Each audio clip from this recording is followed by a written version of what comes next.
Welcome to a day in the life of a BSBA Spartan student na maraming gagawin ngayong araw. So, as part of the morning routine, kailangan maghilamos, sabunin ng face, and then i-rinse ulit para matanggal naman yung sabon sa face. So, since matagal siya maghihilamos, this video was taken from December 3, and that day we had so much thing to do starting from our blocking competition the day after. Tapos, kailangan namin magpunta sa mall and sa palengke to interview 2 different individuals for our final project in Contempo. Tapos yun, sakto. Tapos na siyang maghilamos. Sunod na gagawin is, kukuha ng ulam sa ref, which is tapa. And then, ikakat yung tapa using scissors instead of knife. And yun, kakat lang siya into tiny pieces para maluto siya mamaya ng mas madali. And yun, what's taking him so long into cutting it? I don't know.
Tapos yun, after magluto ng tapa, kakain mga 3 subo dito sa video.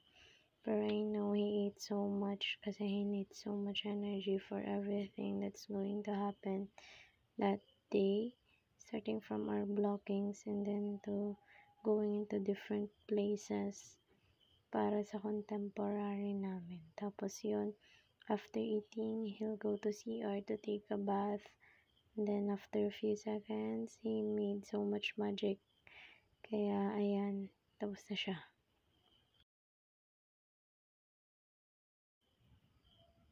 So ayan, syempre after maligo, magpe-prep na siya for school. So ayan, magsusuot lang siya ng socks sa 2 paa and then magsusuot ng sapatos. So share ko lang, it wasn't supposed to be our PE that day. But since we have to do our blockings, we have to wear our PE shirts. And fun fact, naharang pa kaming 3 magkakaibigan dyan. Kasi, look at his shirt. He's not wearing a plain white shirt. And the 3 of us are not wearing plain white shirts. So at the time that we entered the premises of the school, the guard stopped us and then said that we should wear a plain white shirt next time or else she would report us to our discipline office. Tapos yun, lagay lang ng relo and then magsusuot ng ID. Kasi you can't enter the school dun without your ID. Lagot kay Ma'am Kusi, Charis. Tapos yun, after nun, papasok na siya sa school with his 2 other siblings. Yun lang. Tapos yan, few minutes later, biyahe na. And then, nakikita ko na yung school. And nakikita ko din yung classmate namin. Ayan, si Harvey, yung nakaupo sa shed. And then, after a few seconds, nandiyan na siya sa school, sa Batangas State University, Lemery Campus. So, ayun, di pa naman talaga siya papasok sa school kasi I always ask him to wait for me in the shed so that I have someone with me whenever I'm entering the school. Tas yun, kapag mga ganito na we're so early to arrive sa school and then we had so much time, palagi kami pumupunta dito sa guess what guys? So andito kami sa 7-Eleven as usual. Tapos yun, papasok lang kami dyan kasi sometimes wala kaming mga breakfast, and then we'll go to 7-Eleven to buy Big Bite, Siopaw, or tinapay. Tapos yun, tawa ko ng tawa dyan kasi nahihirapan siyang kunin yung lalagyan ng Big Bite. Tapos pati sa pagkuha ng tinapay, nahihirapan din siya. Tapos ayun, may smoke effect din yung lutuan pagkabukas niya. Tapos tignan niyo, mag-i-struggle din yan siya sa pagkuha ng hotdog. Tawa ko ng tawa dyan kasi wala lang, nakakatawa siya. Happy feel ko yan eh. Yan, tropa ko laging nagkakamali. Tinatawanan ko talaga. Charis. Tapos yun nga, babalik niya na yung tong. Tapos, after nun, tapos na kami mag-blockings niyan. So, hindi na kami nakapag-take ng video. So, ito kami papunta sa SM. Tapos, nagkakagulo kami sinong hahawak ng camera. Tapos, sabi ko siya maghawak. Kasi, vlog niya naman to eh. Ako na nga mag-voice over. Ako pa maghahawak. Charis. Tapos, ayan, nakikigulo lang kami ni Marian palagi sa mga vlog na yan. Tapos yan kami dalawa nagpakita. Tapos nananakot pa. ML lang guys. So, ayan, paakyat kami dito sa second floor ng SM. Kasi dito mostly yung mga nagtitinda ng phone. And ayan, ng time na yan, hiyang-hiya kami maghanap ng pwede namin ma-interview. Kasi yung tito ko kasi is nagtitinda dyan. Pero syempre, nahihiya pa din ako magsabi. Tapos yan, nung nakikita niya yung Techno Kid, nagsabi kami dyan. Kaso sabi sa amin, mga before 11:30 pa daw kasi dadating yung pwede namin ma-interview. So, we did karaoke din dyan before mag 11:30 pero hindi na din namin na-videohan. Tapos after nyan, ito na yung nangyari, nakapag-interview na kami.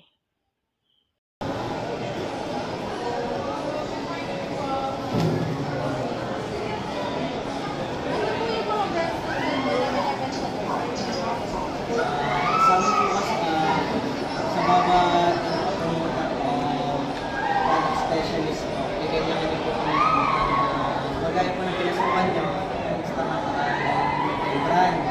Kung papansin niyo po, meron pong tinatawag na mismo concept, mismo Oppo, Vivo, pwede magkakaibalin, pero sa amin, Oppo po. Paano niyo po pinamarket yung cellphone? Ano po yung mga ways or paraan nyo na ginagawa po para maka-attract po? Para po sa amin, una-una ang ginagawa ko muna is nagkatawag ko ng client, ganyan, kapag may parating po ng mga bumibili ng cellphone na ng unit. Pagkatapos, minsan nagbibigay kami ng mga flyers, tapos ay nag-ano din kami na online, online selling din, parang yun. Tapos, bibigyo din yun. Paano po makita ko yung benta niyo po? Paano po kayo nagtitin po? Sa akin po kasi may mga kanya-kanya promotion para po na-lock si client. Kapag po talagang hindi po afford ni client ng unit, binibigyan po namin ng mga freebies, ganyan. Tapos o kaya naman po kung may mga baba po mas mahalaga na abot kaya ng client, binibigyan po namin. Paano po kayo nag-keep up ba sa competition, especially po dito sa Lagna po? Sa amin naman po kasi as a promoter po, pagka talagang nagbebenta ka ng unit, dumadaan yung mga pagkakataon talagang nag-aano kayo. Parang kumbaga, nagpapaligsahan kayo. Pagka talagang kailangan mo ng benta yun. Thank you po. Last na po. Sa tingin niyo po, ano po yung advantage ng dito po nakatayo yung store niyo po sa mall kaysa po sa palengke? Para po sa amin siguro mall po kasi is palagi pinupuntahan ng mga tao. Sa palengke naman po, depende po siguro kung nasa liglig na lugar. Siguro kung may mga suki kayong bumibili na cellphone o kaya marami kayong kakilala na supplier at seller na pumunta talaga sa dito. Pero especially sa mall na rin, alimit po talaga na marami pumunta na sa akin. Thank you po. Thank you po. Thank you po. Tapos yun, after namin mag-interview kay Kuya, bumaba na kami kasi kailangan naman namin pumunta sa palengke. Tapos yun, nakikigulo lang kami sa vlog na to. Or more like ako. Gusto ko kasi sumali. Ganun lang. Ganun lang ka-chill. Tapos yan ako yan. Si Marian. Tapos si Hana. Tapos ayan. Tapos fast forward, nandito na kami sa palengke. So, hindi na namin kasama si Hana dito kasi nagmamadali din siya. and may kailangan siyang puntahan. So, kami na lang tatlo. Tapos, si Vince naman yung mag-i-interview dito. Tapos, ako naman yung mag-video niyan. Kasi tapos na si Marian kanina. Tapos, ito naman yung mangyayari dyan. Thank you kay ate.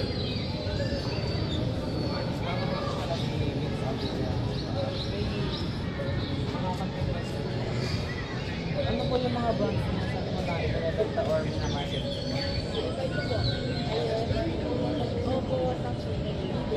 Paano niyo po minamarket yung cellphone at ano po mga ways or mga ano ginagawa niyo po para maka-attract ng Yung normal lang natin mga status, yung because na tanong, sinasabi natin gumagamit niyo po ba kayo ng mga social media platforms gaya ng Facebook Live or TikTok para makabenta? Paano po kayo nag-date kapag may mga araw na mahina po yung bentahan ng mga product? Lahat ng araw naman ay normal lang sa mga negosyo. Lalo na ngayon na nautos o mga online. Tapos, Paano po kayo nag-date sa competition, especially dito po sa palengke na maraming nagpapalengke? ano, yung aga-alaga ng mga customer, halimbawa ay sinisigurado ko na ang customer, ang bibilhin sa akin ng aking mga customer ay maayos at may binibigyan ko sila ng warranty. Last po is, sa tingin niyo po ba it is good way na yung environment po ng pinagbabentahan niyo dito sa palengke? Pwede na tanong? Sa tingin niyo po ba it is a good way na yung environment po ng pinagbabentahan niyo dito sa palengke? Okay naman. Ayun lang. So, ayun guys, we really did this vlog to show you how market integration works. So, it refers to how easily two or more markets can trade with each other. So, hopefully in this vlog, you saw two different markets, one from mall and one from palengke who sells phones, and how they follow similar patterns over a long period of time, on how they price or market their products, and the differences on how they answer our questions. So, ayun lang guys. Thank you for coming with us. We hope you learned something and see you on the next vlog. Thank you.